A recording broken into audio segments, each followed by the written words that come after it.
واخيرا الزين وصل. هايلوكس 2025. نتكلم بالتحديد عن الفئة القياسية بشكل سريع. نبدأ تقييمنا للسيارة ونتكلم عن تجهيزاتها بشكل كامل.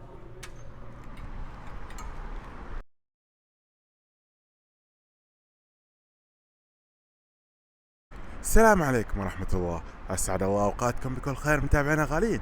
تغطيتنا اليوم نتكلم فيها عن الفئة السياحية من تويوتا هايلوكس 2025. مثل ما نلاحظ طبعا بأول وصول حبينا ناخذ فرة سريعة عليها نشوف مع بعض وش الإضافات وش التغييرات الجديدة اللي حصلت عليها. هذه إذا فيها تغييرات. طبعا مثل ما نلاحظ هنا فئة الستاندر كأول فئة بمحرك 2400 سي سي.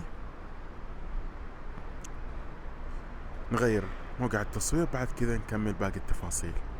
اول حاجه نتكلم عن الواجهه الاماميه. مثل ما نلاحظ عندنا الصدام الامامي ستيل ما شاء الله بدون كشاف ضباب. الشبكه الامامي كروم. الاضاءات هيلوجين بالنسبه للعالي والواطي. مثل ما نلاحظ فتحات للتهويه سواء بالجزء العلوي او الجزء السفلي للسياره. الشبكه الامامي طبعا بالجزء السفلي باللون الاسود. عندنا جنوط حديد ما شاء الله بشكل جميل. هذه المره جايه باللون الاسود بالكامل مثل ما نلاحظ.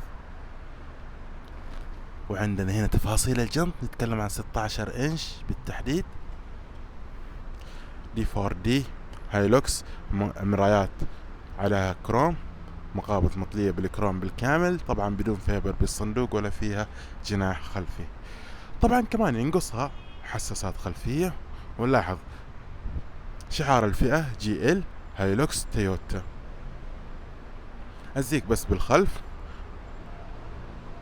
بشعار تويوتا. عندنا مثل ما نلاحظ واقيات للطين بالجزء السفلي والصدام الخلفي ستيل. طبعا بحكم انها فئة ستاندر فمواصفاتها قياسية مواصفاتها بسيطة. في فئات اعلى من هذه اللي هي بالزيك الجانبي وفي الفئة الثانية اللي هي بالدفع الرباعي. محركات متنوعة وكثيرة. خلونا نتكلم عن القلب النابض. قبل ما نتكلم عن محرك هايلوكس 2025 نتكلم عن سعر السيارة. نتكلم بالتحديد ب97,000 ريال بالنسبة لمحرك السيارة. طبعا ك 97 لأول فئة الستاندر ب97. باقي الفئات طبعا كل فئة ولها تسعيرة. الحين خلونا نتكلم عن القلب النابض محرك السيارة. طبعا وحنا نصور السيارة جانا وتشرفنا بشوفة شبيهة مستر بن. رأيك بتويوتا هايلوكس؟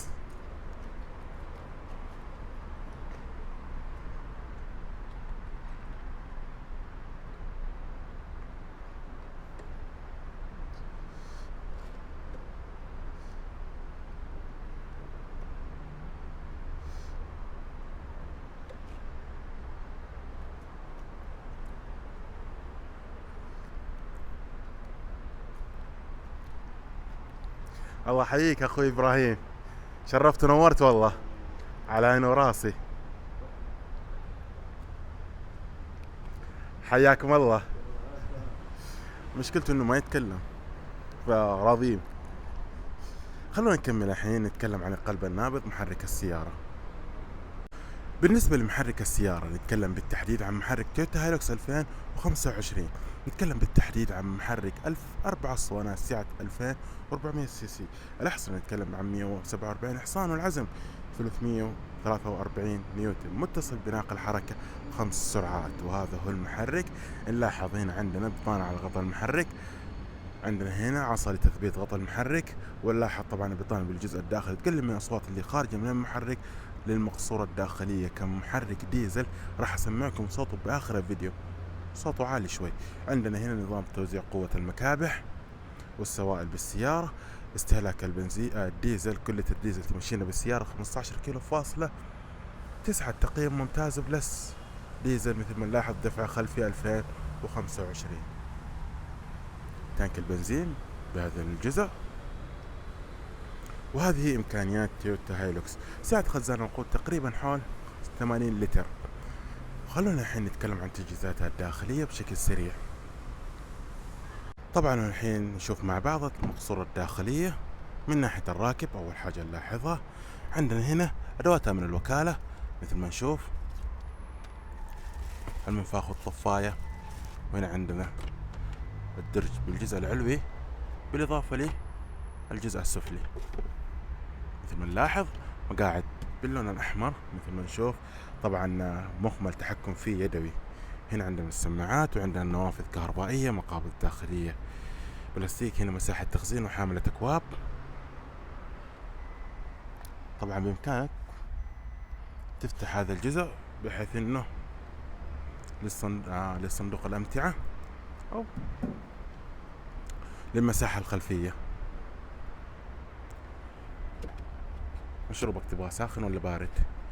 عاد لا، هنا خيار واحد. بعض الفئات في اللي هو الكونسولا وسطي بيكون فيه حاملة أكواب بهذا الجزء، بحيث انه إذا المشروب كان بارد فبهذا الجزء، وإذا كان المشروب ساخن فبهذا الجزء. نلاحظ إضاءاتها الخلفية، حتى إضاءات اللوحات هيلوجين بالخلف بالكامل. عندنا هنا النوافذ كلها كهربائية مثل ما نلاحظ، السنتر لوك، تحكم بالمرايات الجانبية، مقعدة السائق والراكب كلها بحركة يدوية مثل ما ذكرنا. هنا عندنا حساس بالإضافة للتحكم بالدركسون.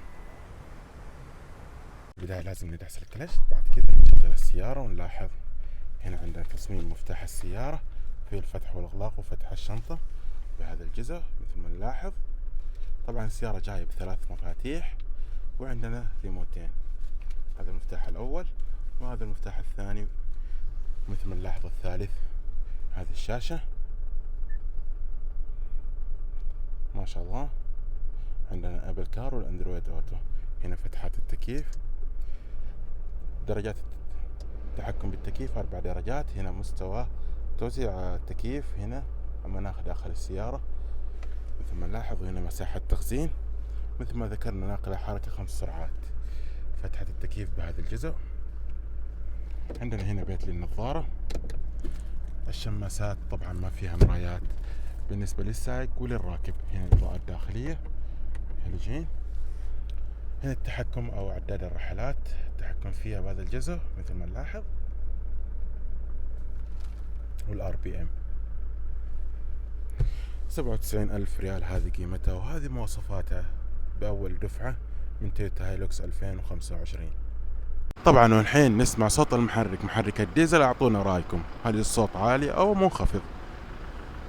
طبعا هذا هو محرك الديزل بالصوت الواضح.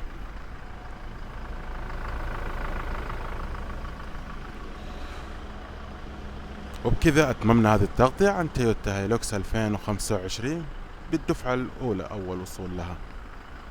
وبكذا اتممنا هذه التغطية عن تويوتا هايلوكس 2025 باول وصول او اول دفعة. كانت التغطية من صالة التركي للسيارات بمكة المكرمة، بالتحديد بالمعاسم طريق السهل شارع الملك فيصل. إذا حابين تتواصلون مع صالة العرض راح أترك لكم تفاصيلهم بخانة الوصف.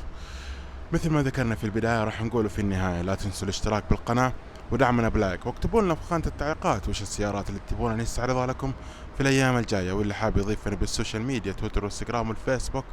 الروابط كلها بخانة الوصف، وفي الرابط تلقون تفاصيل السيارة بالكامل. لهنا تممنا التغطية، في أمان الله.